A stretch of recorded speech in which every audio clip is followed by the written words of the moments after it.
रावी। एक दिन अहमद स्कूल से वापस घर जा रहा था। हल्की धूप, दरख्तों की छांव और रास्ते में चिड़ियों की चहचहाट। अरे बेचारा, उसका पर तो जख्मी है। मैं इसकी मदद करता हूँ। रावी ने आहिस्ता से परिंदे को उठाया और अपने रुमाल से उसके पर हल्की सी पट्टी बांधी। अम्मी, देखें ये जख्मी परिंदा है, मैंने इसकी मरहम पट्टी कर दी। अम्मी, मुस्कुराकर। रावी अहमद रोज इस परिंदे को पानी और दाना देता और नरमी से कहता, जल्दी ठीक हो जाओ मेरे दोस्त, मैं तुम्हें आज़ाद कर दूंगा। अहमद आहिस्ता आवाज में, या अल्लाह, इस परिंदे को शिफा दे ताकि ये दोबारा उड़ सके। रावी की दुआ में सच्चाई थी, मोहब्बत थी और यकीन था। रावी।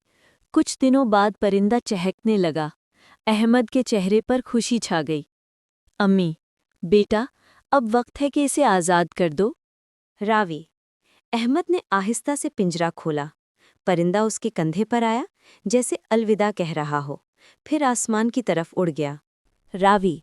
वो परिंदा ऊंचा, बहुत ऊंचा उड़ गया, जैसे आज़ादी का नगमा गा रहा हो। अहमद धीमी आवाज में, अल्लाह पाक, शुक्र है तूने मेरी दुआ कबूल की। और अहमद के दिल में एक आवाज़ गूंजी, जो दूसरों पर रहम करता है, अल्लाह उस पर रहम करता है।